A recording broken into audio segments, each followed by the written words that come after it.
¿Alguna vez has confiado en alguien tan completamente que jamás imaginaste que podría destruir tu vida en una sola tarde? Estoy hablando del tipo de confianza que se construye a lo largo de décadas. Esa clase de confianza que te hace bajar completamente la guardia porque crees que esta persona nunca, jamás te haría daño. Pues déjame contarte que aprendí la lección más dura de mi vida cuando mi propia prima, alguien con quien crecí, alguien a quien consideraba más una hermana que una familiar, decidió que su idea de diversión inofensiva valía más que mi seguridad, mi salud y casi mi vida entera. Estoy aquí hoy, grabando esta historia, porque sobreviví a algo que no debería haber sobrevivido, y porque tomé una decisión que destrozó a mi familia, pero salvó mi cordura y me dio la justicia que merecía. Esta no es solo una historia sobre una broma que salió mal. Esto es sobre traición, sobre defender tus derechos cuando todos a tu alrededor te dicen que simplemente lo dejes ir, y sobre documentar cada pieza de evidencia hasta que la verdad no pueda ser negada.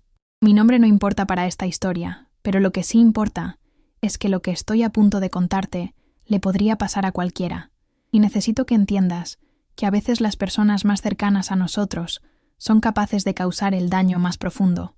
Te juro que lo que voy a compartir contigo cambiará tu perspectiva sobre la familia, la confianza y la justicia. Déjame llevarte de regreso a antes de que todo se desmoronara, a un tiempo cuando en realidad esperaba con ansias las reuniones familiares, cuando sonreía genuinamente en las fotos con mi prima Lucía. No éramos solo primas, fuimos mejores amigas desde el momento en que aprendimos a caminar. Nuestras madres eran hermanas, y se aseguraban de que pasáramos casi todos los fines de semana juntas mientras crecíamos. Lucía era 2 años mayor que yo, y la admiraba de esa manera en que los niños más pequeños admiran a sus primos mayores. Era graciosa, aventurera, siempre ideando juegos creativos e ideas alocadas que hacían que nuestra infancia se sintiera como una aventura sin fin. Construíamos fortalezas en el bosque detrás de la casa de nuestra abuela. Nos quedábamos despiertas hasta tarde contando historias de terror que nos aterrorizaban a ambas. Nos enseñamos mutuamente a andar en bicicleta y en patineta, y a navegar las complicadas jerarquías sociales de la escuela.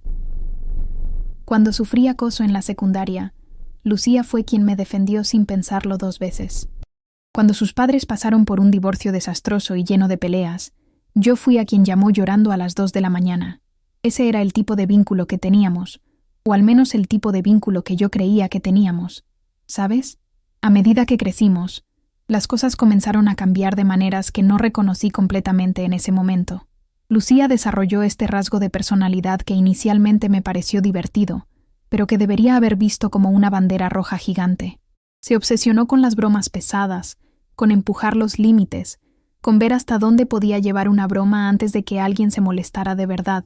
En la preparatoria, era conocida como la payasa de la clase, siempre haciendo travesuras elaboradas que caminaban esa línea delgada entre lo gracioso y lo cruel.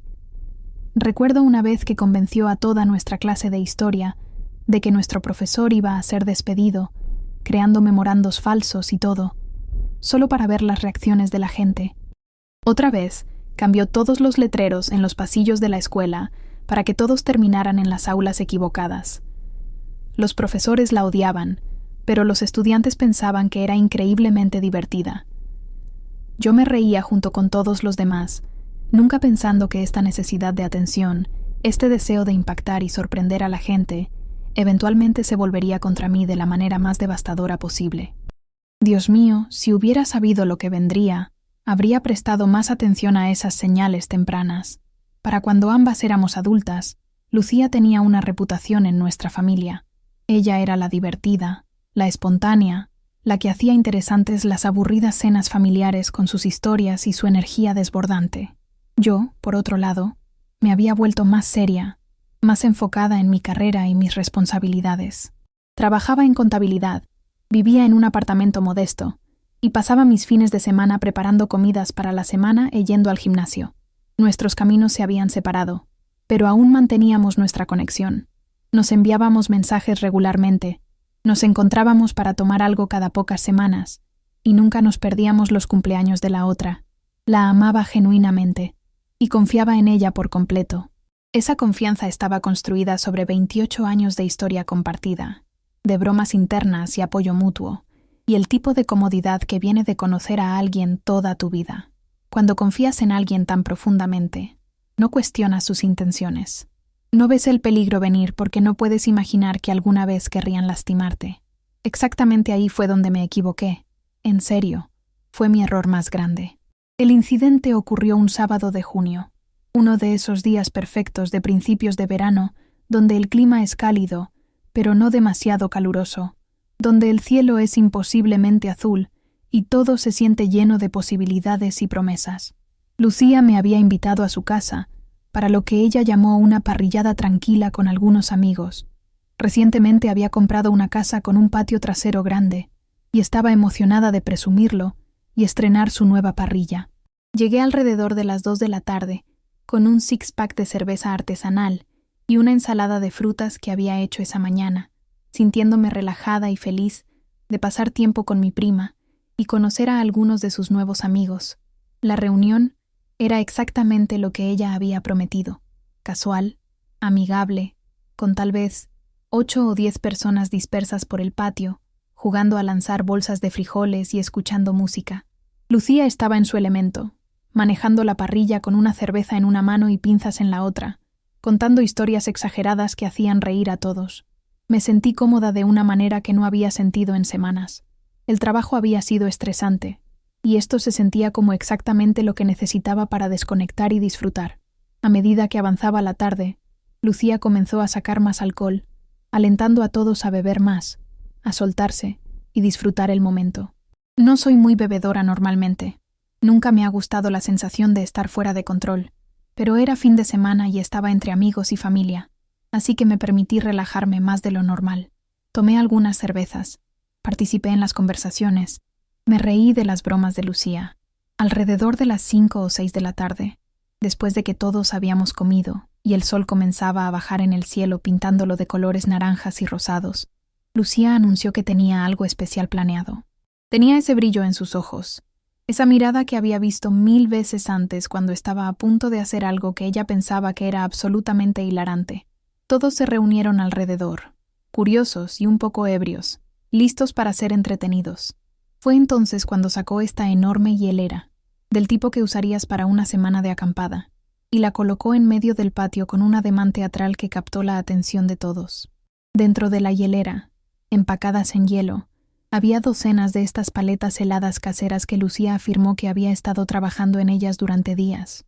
Se veían increíbles, honestamente, capas coloridas de lo que parecía ser jugo de frutas, perfectamente moldeadas en esos moldes elegantes de silicona.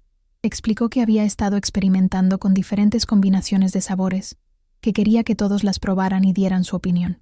La gente estaba emocionada, alcanzando las paletas y felicitando a Lucía por su creatividad e iniciativa. Agarré una que era roja y naranja, pensando que probablemente era de fresa y mango o algo similar. Las primeras lamidas sabían bien, dulces y refrescantes en el calor del verano, pero luego noté algo extraño en la textura, y había un regusto que no coincidía del todo con lo que esperaba del jugo de frutas. Se lo mencioné a Lucía, preguntándole qué había exactamente en estas paletas, y ella solo se rió y dijo que era una receta secreta. Esa debería haber sido mi señal para dejar de comerla, pero confiaba en ella. Confiaba en ella tan completamente que no escuché esa pequeña voz en mi cabeza que me decía que algo no estaba bien, que algo andaba mal. En 15 minutos, comencé a sentirme extraña. Comenzó con una sensación de hormigueo en mis dedos de las manos y los pies. Luego mi boca comenzó a sentirse entumecida de una manera que no era normal en absoluto. Mi corazón comenzó a acelerarse, latiendo tan fuerte que podía escucharlo en mis oídos como un tambor constante. Intenté levantarme de la silla de jardín en la que había estado sentada, pero mis piernas se sentían débiles y descoordinadas, como si no me pertenecieran. Miré alrededor y noté que algunas otras personas también se veían incómodas, tocándose las caras con expresiones confundidas, pero nadie más parecía estar reaccionando tan severamente como yo.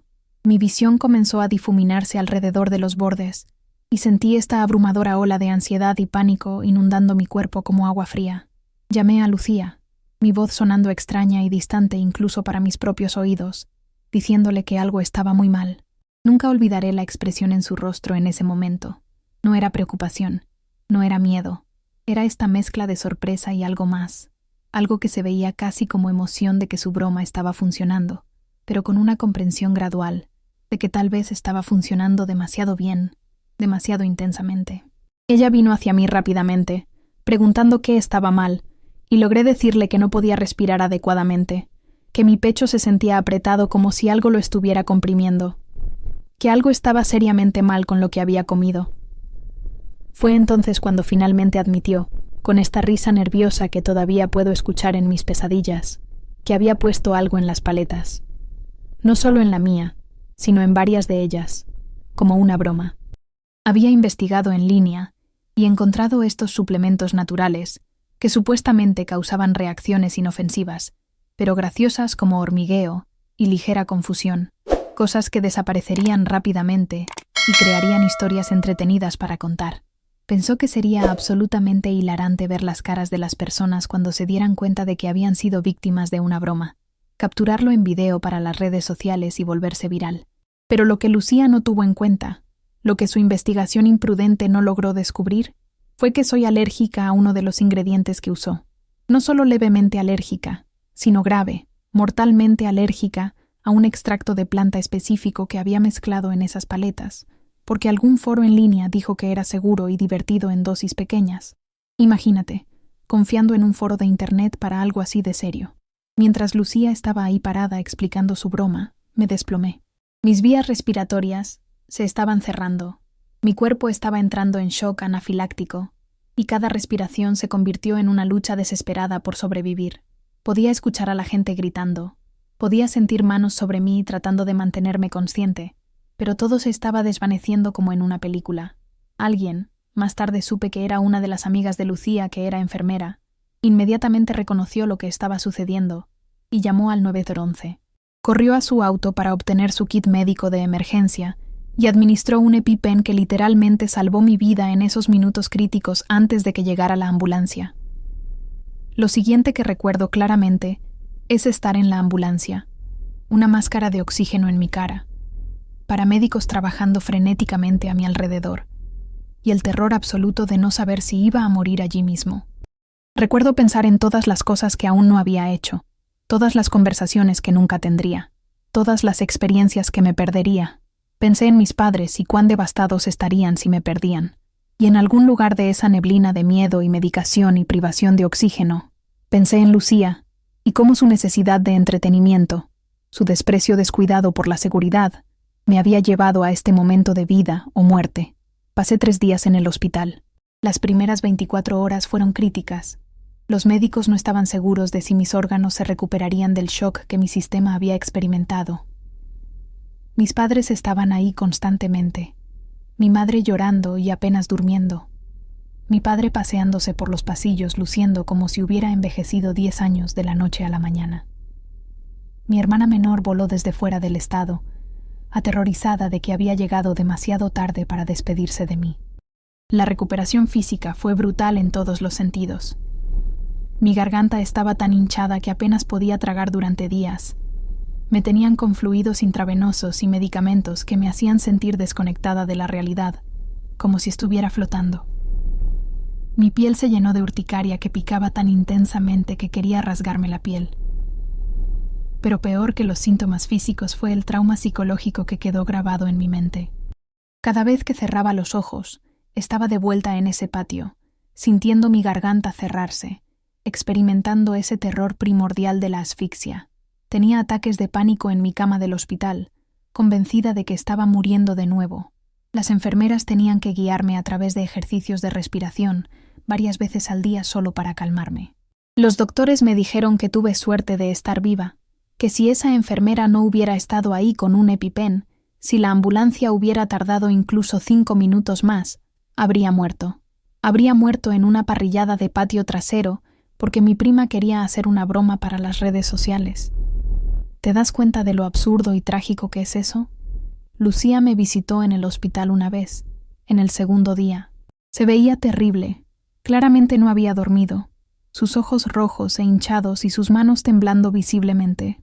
Seguía diciendo que lo sentía, que no sabía, que nunca imaginó que podría lastimarme así. Lloró, lágrimas reales corriendo por su rostro, y por un momento casi sentí lástima por ella. Casi. Pero luego dijo algo que cambió todo. que cristalizó mi decisión sobre lo que necesitaba hacer a continuación. Me preguntó, con este tono esperanzado en su voz, si podía simplemente decirle a la gente que fue un accidente, que tal vez no necesitábamos hacer un gran escándalo de esto, que solo fue mala suerte, que yo resultara ser alérgica a algo que ella usó. Ya estaba tratando de minimizar lo que había hecho, tratando de replantear su comportamiento imprudente como una coincidencia desafortunada, en lugar de un resultado directo de sus acciones. Estaba preocupada por sí misma, por su reputación, por las consecuencias potenciales que podría enfrentar, y en ese momento me di cuenta de que en realidad no estaba arrepentida por lo que me había hecho. Estaba arrepentida de que le había salido el tiro por la culata. Esa comprensión me golpeó como un puñetazo en el estómago. Después de que se fue, me quedé en esa cama de hospital pensando en todo lo que había sucedido. Pensé en lo fácilmente que podría haber muerto, en lo cerca que estuve de no volver a ver a mi familia. Pensé en las facturas médicas que ya se estaban acumulando, el costo de la visita a la sala de emergencias, la ambulancia, 3 días de atención hospitalaria, todos los medicamentos y tratamientos. Pensé en el hecho de que tendría que faltar semanas al trabajo, que necesitaría citas de seguimiento con especialistas, que probablemente necesitaría terapia para lidiar con el trauma que ahora cargaba. Pensé en cómo mi vida había sido puesta en riesgo, porque alguien a quien amaba y en quien confiaba decidió que unas risas en las redes sociales eran más importantes que la seguridad de las personas, y tomé una decisión que sabía que cambiaría mi relación con mi familia para siempre. Decidí documentar absolutamente todo y emprender acciones legales contra Lucía, no porque sea una persona vengativa, no porque quisiera venganza o verla sufrir, sino porque lo que hizo no fue una broma inofensiva. Fue poner en peligro imprudentemente la vida de otros. Fue agresión. Y ella necesitaba enfrentar consecuencias reales, no solo disculparse y seguir adelante mientras yo lidiaba sola con las secuelas de su irresponsabilidad. Lo primero que hice, una vez que me dieron de alta del hospital y estaba lo suficientemente fuerte para funcionar normalmente, fue comenzar a reunir evidencia meticulosamente. Soy contadora de formación, lo que significa que soy naturalmente organizada y orientada a los detalles, y apliqué esas habilidades para construir mi caso de la manera más profesional posible. Solicité todos mis registros médicos del hospital, cada informe, cada resultado de prueba, cada nota del doctor describiendo la gravedad de mi condición con lujo de detalles. Recopilé todas mis facturas, creando una hoja de cálculo integral de cada gasto relacionado con el incidente, organizándolo todo cronológicamente. Solo la sala de emergencias costó más de $15,000. La estadía de 3 días en el hospital fue otros $40,000. Los medicamentos, las citas de seguimiento, la terapia que sabía que necesitaría, todo sumaba una cantidad asombrosa que me dejó sin aliento. Pero más allá del aspecto financiero, documenté el impacto físico y emocional de manera exhaustiva. Me tomé fotos todos los días durante mi recuperación, mostrando la urticaria, la hinchazón, el agotamiento visible en mi rostro, las ojeras bajo mis ojos. Comencé un diario describiendo mis síntomas, mis ataques de pánico, mis pesadillas, la forma en que ahora me sentía ansiosa alrededor de cualquier comida que no había preparado yo misma. Cada detalle importaba, cada pieza de evidencia construía un caso más fuerte. También me comuniqué con otras personas que habían estado en la parrillada ese día, pidiéndoles que escribieran declaraciones sobre lo que habían presenciado. La mayoría de ellos estaban horrorizados por lo que había sucedido y dispuestos a ayudar sin dudarlo. Obtuve declaraciones de la enfermera que salvó mi vida, de los vecinos de Lucía que habían visto la ambulancia llegar con sirenas a todo volumen, de amigos que estuvieron ahí cuando Lucía admitió lo que había puesto en las paletas. Incluso logré obtener capturas de pantalla de conversaciones donde Lucía había discutido sus planes de broma con amigos de antemano, mensajes donde había hablado sobre lo divertido que sería dosificar a la gente con suplementos y filmar sus reacciones para volverse viral en TikTok. Esto no fue un error espontáneo, esto fue premeditado y planeado. Ella había planeado esto, lo investigó superficialmente en Internet, preparó esas paletas sabiendo que contenían sustancias que podrían afectar a las personas, y nunca pensó ni una sola vez en preguntar sobre alergias o riesgos potenciales para la salud. Esa evidencia fue crucial porque mostraba intención e imprudencia, no solo un accidente desafortunado como ella quería que todos creyeran. Encontrar un abogado no fue fácil para nada. Los primeros 3 abogados que consulté Parecían incómodos con el caso porque involucraba a familia directa. Seguían sugiriendo mediación, preguntando si había considerado simplemente resolverlo de manera privada, insinuando que llevar a un miembro de la familia a la corte era de alguna manera vergonzoso o excesivo, como si debiera sentirme culpable. Pero la cuarta abogada que conocí, una mujer llamada Patricia Chen, que se especializaba en casos de lesiones personales, entendió inmediatamente la gravedad de la situación. Escuchó mi historia con atención, revisó mi documentación detalladamente y me dijo en términos claros que tenía un caso sólido de negligencia y poner en peligro imprudentemente la vida de otros. Explicó que lo que Lucía había hecho no estaba legalmente protegido como una broma, que intencionalmente darle a alguien una sustancia sin su conocimiento o consentimiento, especialmente algo con efectos potenciales para la salud, era una violación grave de múltiples leyes. Tomó mi caso con entusiasmo y comenzamos a construirlo metódicamente, preparándonos para la posibilidad de que Lucía y su abogado intentaran disminuir su responsabilidad y culparme a mí de alguna manera. El momento en que mi familia se enteró de que estaba demandando a Lucía, todo explotó de maneras que nunca imaginé. Mi tía, la madre de Lucía, me llamó gritando histéricamente, acusándome de intentar destruir la vida de su hija por un accidente. Dijo que estaba siendo cruel e implacable, que la familia debería mantenerse unida pase lo que pase, que Lucía ya se había disculpado, así que ¿qué más quería yo de ella? Mi tío, su ex esposo, adoptó un enfoque diferente, tratando de negociar conmigo, ofreciéndose a pagar algunas de mis facturas médicas si dejaba caer la demanda y olvidábamos todo esto. Primos con los que había crecido comenzaron a tomar partido, algunos apoyándome en silencio pero en privado porque tenían miedo del conflicto, otros defendiendo abiertamente a Lucía en las redes sociales, pintándome como la villana de la situación. Los chats grupales familiares de los que había sido parte durante años, de repente se quedaron en silencio cuando publicaba mensajes, o peor aún, la gente discutía sobre la situación directamente en el hilo de mensajes. Mi abuela, la matriarca de nuestra familia que tenía 80 y tantos años, me llamó llorando desconsoladamente, suplicándome que reconsiderara, diciendo que las demandas familiares serían su legado y que no podía soportarlo. Esa conversación casi me destruye emocionalmente porque amaba a mi abuela profundamente y nunca quise causarle dolor, pero también sabía que no podía dejar que ese amor se usara para manipularme para que abandonara mi derecho a la justicia. Fue devastador, en serio. Mis padres estaban atrapados en una posición imposible y dolorosa. Mi madre y la madre de Lucía eran hermanas, así que cualquier apoyo que mis padres me mostraran era visto como una traición por ese lado de la familia. Pero mis padres, para su crédito eterno, me apoyaron firmemente. No necesariamente les encantaba la idea de una demanda. Intentaron varias veces convencerme de que podría haber otra manera de resolver esto, pero finalmente respetaron mi decisión y me apoyaron emocional y financieramente cuando lo necesité. Mi padre dijo algo que nunca olvidaré durante una conversación particularmente difícil que tuvimos.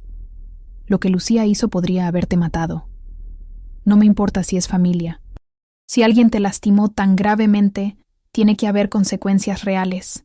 Esa validación significó absolutamente todo durante un tiempo en que estaba siendo pintada como la mala de la película por la mitad de mis parientes. Mi hermana estaba inequívocamente de mi lado, furiosa con Lucía y frustrada con los miembros de la familia que esperaban que simplemente lo superara como si nada hubiera pasado. Se convirtió en una de mis defensoras más fuertes, enfrentándose a los parientes que intentaban hacerme sentir culpable por dejar caer el caso y buscar justicia. El aislamiento fue aplastante en momentos, más de lo que puedo expresar con palabras. Los eventos familiares que alguna vez fueron fuentes de alegría se convirtieron en campos de batalla emocionales. Dejé de ser invitada a fiestas de cumpleaños y reuniones navideñas. Cuando asistía a funciones familiares más grandes, que no podía evitar, sin causar más drama, la gente literalmente me daba la espalda o hacía comentarios punzantes sobre el perdón y la lealtad familiar. Entraba a una habitación y las conversaciones se detenían abruptamente, la gente intercambiando miradas que dejaban muy claro que habían estado hablando de mí. Primos que habían sido amigables conmigo toda mi vida, ahora apenas reconocían mi existencia. En las redes sociales, Tenía que ver a Lucía publicar sobre su vida como si nada hubiera pasado, rodeada de comentarios de apoyo de parientes mutuos que nunca se comunicaron para preguntar cómo me estaba recuperando o si necesitaba algo. La soledad a veces era peor que el dolor físico había sido. Cuestioné mi decisión constantemente durante esos meses oscuros, preguntándome si buscar justicia valía la pena perder a mi familia extendida, preguntándome si tal vez todos tenían razón y yo simplemente debería dejarlo ir y seguir adelante. ¿Alguna vez te has sentido tan solo que cuestionaste tu propia realidad y cordura?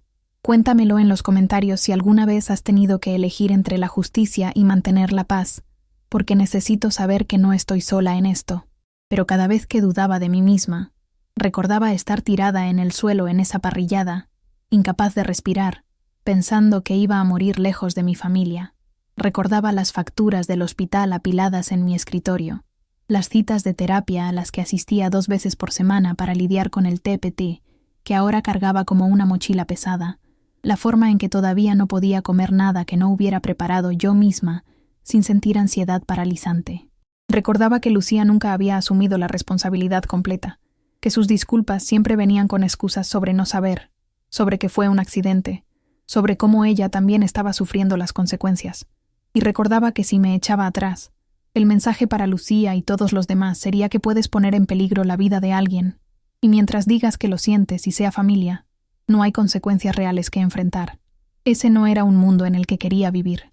Así que seguía adelante con determinación, trabajando con Patricia para construir el caso más fuerte posible, preparándome para deposiciones y comparecencias ante el tribunal, fortaleciéndome para la batalla que sabía que venía. La fase de deposición fue emocionalmente agotadora de maneras que no anticipé. Tuve que sentarme en una sala de conferencias con Lucía y su abogado y el mío, y relatar todo lo que había sucedido con detalles excruciantes. El abogado de Lucía fue agresivo desde el principio, tratando de sugerir que yo sabía que había algo en las paletas, que había contribuido a mi propia lesión al beber alcohol ese día, que mis alergias eran de alguna manera mi responsabilidad de manejar incluso cuando no sabía que estaba siendo dosificada con un alérgeno. Intentaron pintar a Lucía como una joven que había cometido un simple error, que había confiado en información que encontró en línea, pensando que era legítima, que nunca tuvo la intención de causar ningún daño a nadie. Pero Patricia fue brillante en su defensa. Desmontó sistemáticamente sus argumentos, presentando evidencia del patrón de Lucía de bromas peligrosas a lo largo de los años, mostrando mensajes donde ella había reconocido los riesgos, pero decidió seguir adelante de todos modos porque sería divertido y viral, destacando el hecho de que nunca preguntó a nadie sobre alergias o condiciones de salud antes de adulterar su comida con sustancias desconocidas. Ver a Lucía durante su deposición fue surrealista y doloroso.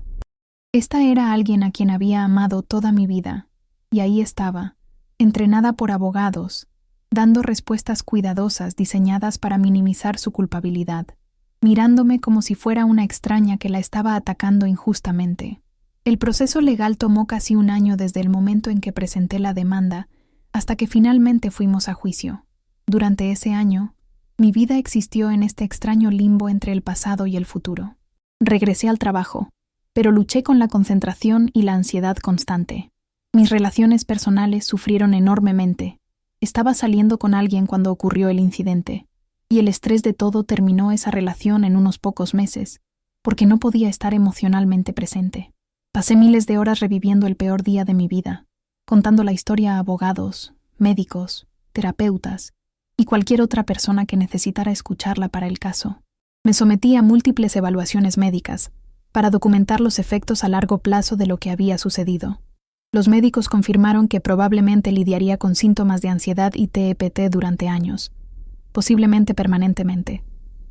Documentaron la sensibilidad continua de mi sistema respiratorio, los problemas continuos con mi sistema inmunológico que ahora estaba comprometido, el dolor crónico en mi pecho por el trauma que mi cuerpo había experimentado.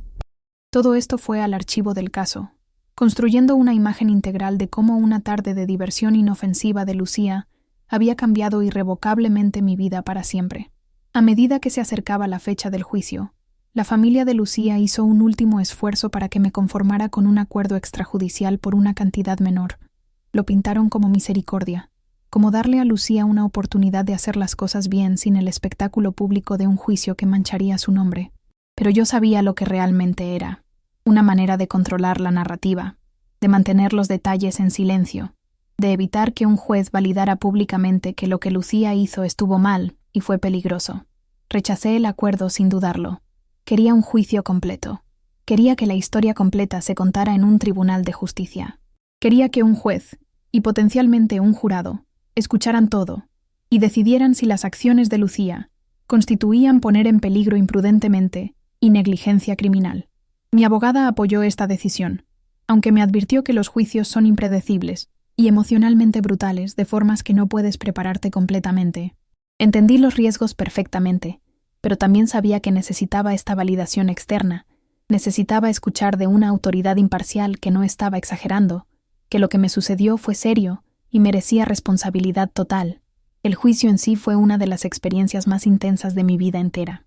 Caminar a esa sala del tribunal, ver a Lucía sentada en la mesa del acusado con sus abogados elegantemente vestidos, ver a los miembros de mi familia que habían venido a apoyarla sentados en la galería mirándome con hostilidad, todo se sentía surreal y desgarrador al mismo tiempo. Esta era mi prima, alguien con quien había compartido tanto de mi vida, y aquí estábamos en este entorno adversarial, con todo el peso del sistema legal entre nosotras. El juicio duró 4 días completos. Mi abogada presentó nuestro caso metódicamente y sin prisa, llamando a testigos que habían estado en la parrillada, expertos médicos que testificaron sobre la gravedad de mi reacción y los impactos de salud a largo plazo que enfrentaría, incluso un experto en toxicología que explicó exactamente qué había puesto Lucía en esas paletas y por qué era peligroso incluso en pequeñas dosis. Tuve que subir al estrado y contar mi historia una vez más, esta vez a un juez, y con Lucía sentada a solo metros de distancia, observándome con una expresión que no podía descifrar completamente. El contrainterrogatorio fue brutal e invasivo.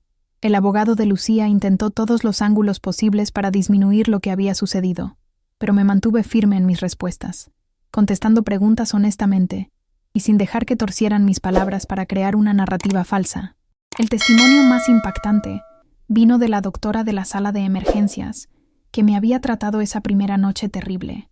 Describió en términos clínicos y médicos cuán cerca había estado de la muerte, explicando que mis niveles de saturación de oxígeno habían estado críticamente bajos, que mi cuerpo se estaba apagando sistemáticamente, que sin intervención inmediata habría experimentado insuficiencia respiratoria completa en cuestión de minutos. Dijo que en sus 15 años de medicina de emergencia había visto docenas de casos de anafilaxia, y el mío fue uno de los más severos que había tratado.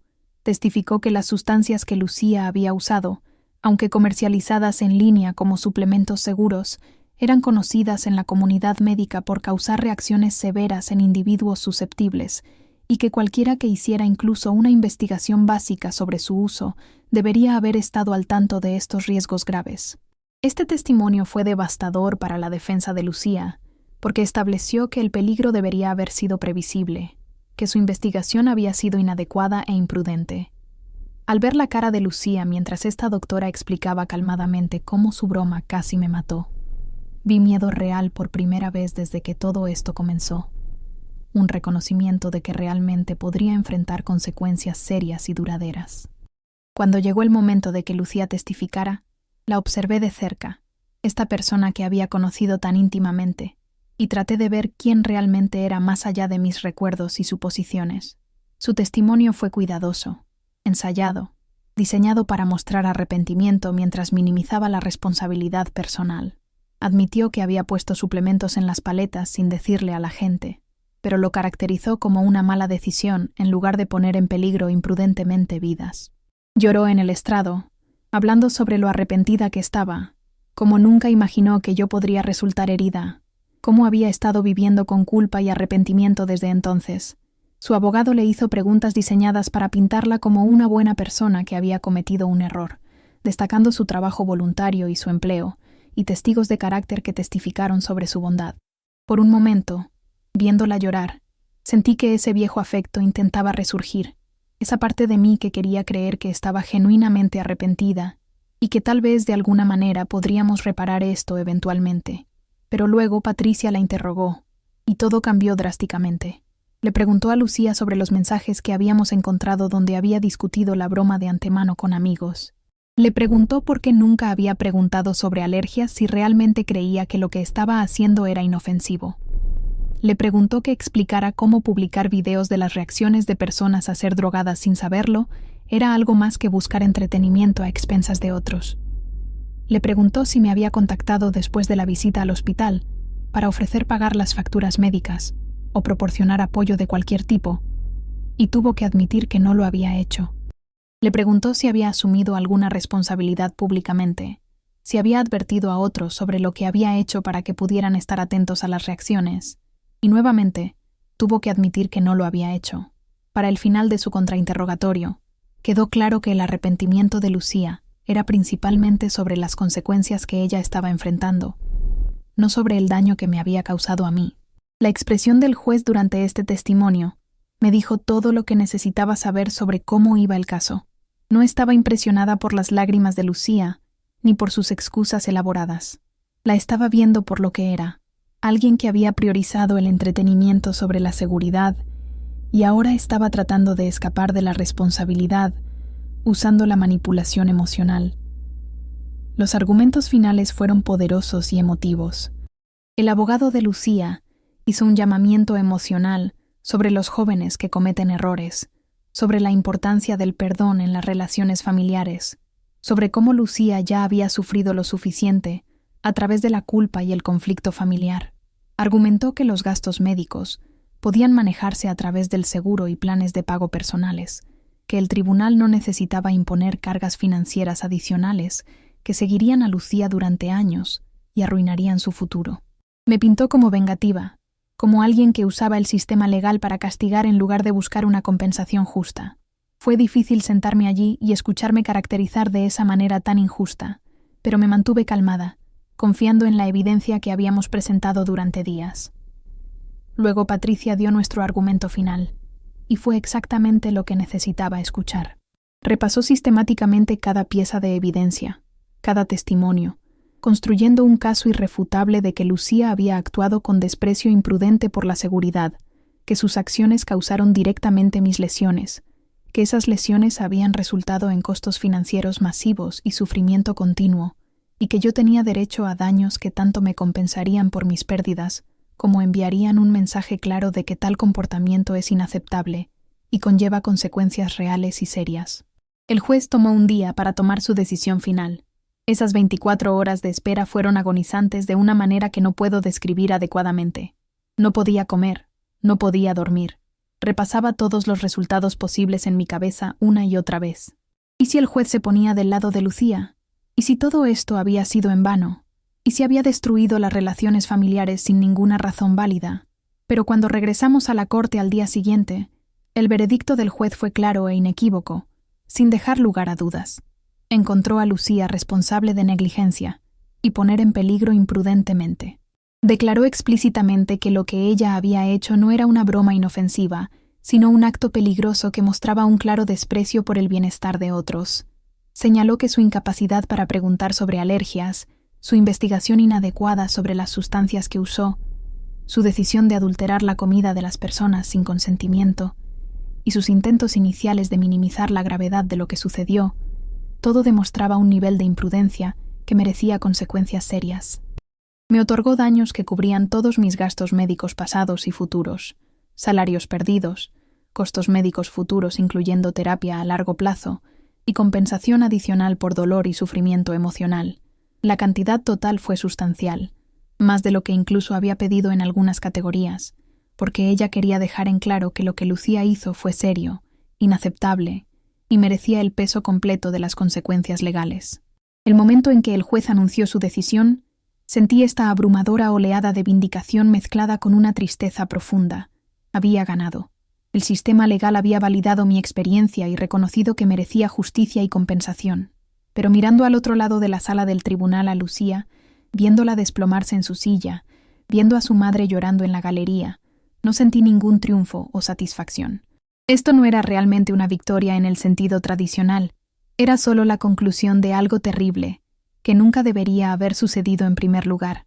Nunca había querido estar aquí, Nunca había querido demandar a mi prima, nunca había querido que nuestra relación terminara de esta manera tan dolorosa, pero también sabía con certeza que había tomado la decisión correcta. Lucía necesitaba enfrentar consecuencias reales, necesitaba entender que sus acciones tenían impactos reales en personas reales, necesitaba asumir la responsabilidad de una manera que fuera más allá de disculpas vacías y lágrimas de cocodrilo. Cuando salimos del juzgado ese día, Patricia me felicitó y me dijo que había sido increíblemente valiente durante todo este proceso difícil. Dijo que muchas personas en mi situación habrían cedido bajo la presión familiar, habrían aceptado un acuerdo menor, habrían dejado que la persona que les hizo daño se fuera fácilmente, pero yo me mantuve firme, y ahora tenía la justicia que merecía y que tanto había costado conseguir. Las secuelas del juicio fueron complicadas y matizadas. El fallo contra Lucía fue registro público, por lo que la historia completa salió a la luz de maneras que no había salido antes del juicio. Los miembros de la familia que la habían defendido de repente tuvieron que lidiar con los hechos reales del caso, con la conclusión explícita del juez de que su comportamiento fue imprudente y peligroso. Algunos de ellos se comunicaron para disculparse por no creerme, por presionarme para que dejara caer el caso cuando tenían toda la razón para apoyarme. Otros permanecieron firmes en su apoyo a Lucía, insistiendo en que el juez estaba equivocado o que el sistema legal era demasiado duro con alguien que había cometido un error honesto. Mi relación con mi tía nunca se recuperó en absoluto. Ella me culpó por la carga financiera que ahora enfrentaba su hija y se negó a hablarme o siquiera reconocer mi existencia. Pero otras relaciones se fortalecieron de maneras inesperadas. Mi familia inmediata se acercó más a través de esta terrible experiencia. Mis padres me dijeron que estaban orgullosos de mí por defenderme a mí misma cuando habría sido mucho más fácil ceder.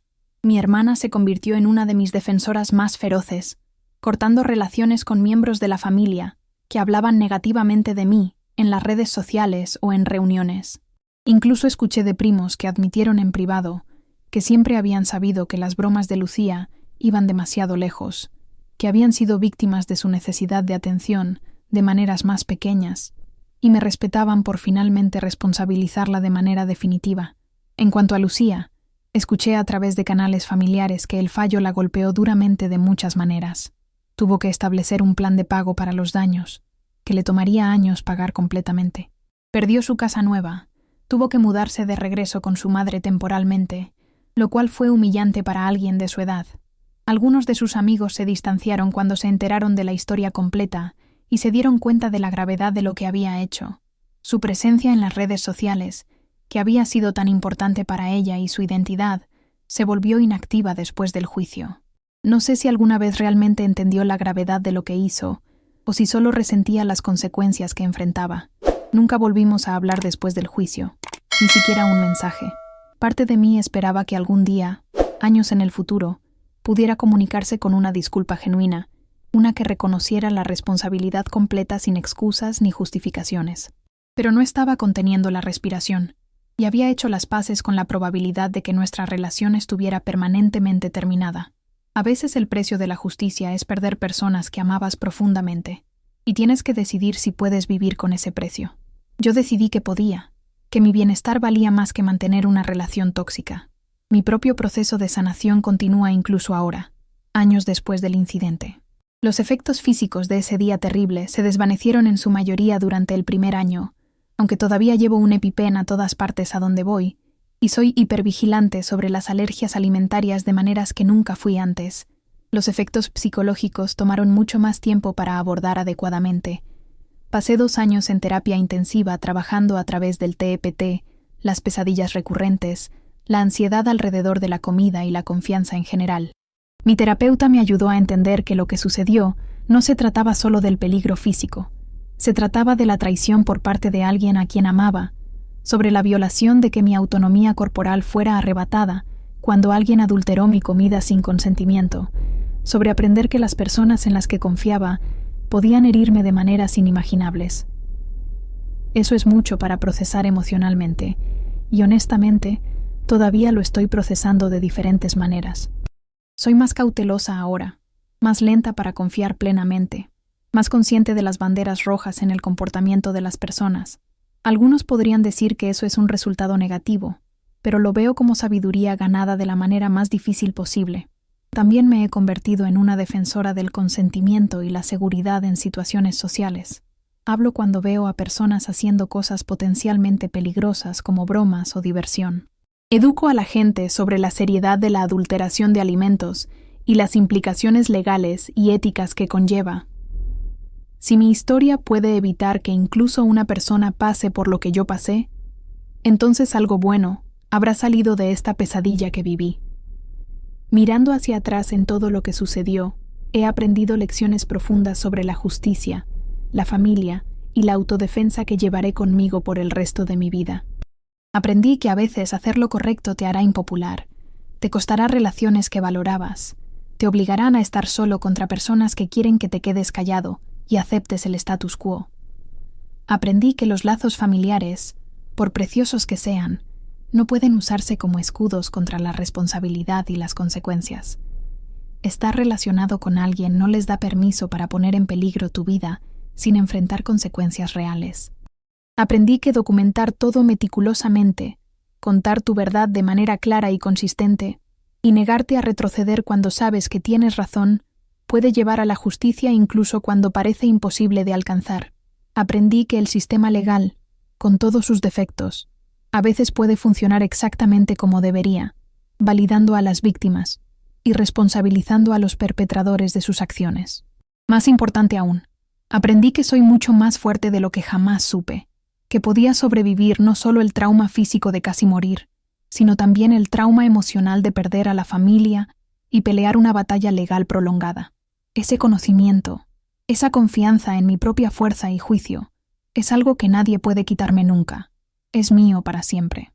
Si estás viendo esto y has pasado por algo similar, donde alguien en quien confiabas te lastimó y luego esperaba que simplemente lo superaras como si nada hubiera pasado, quiero que sepas que no estás equivocado por querer responsabilidad.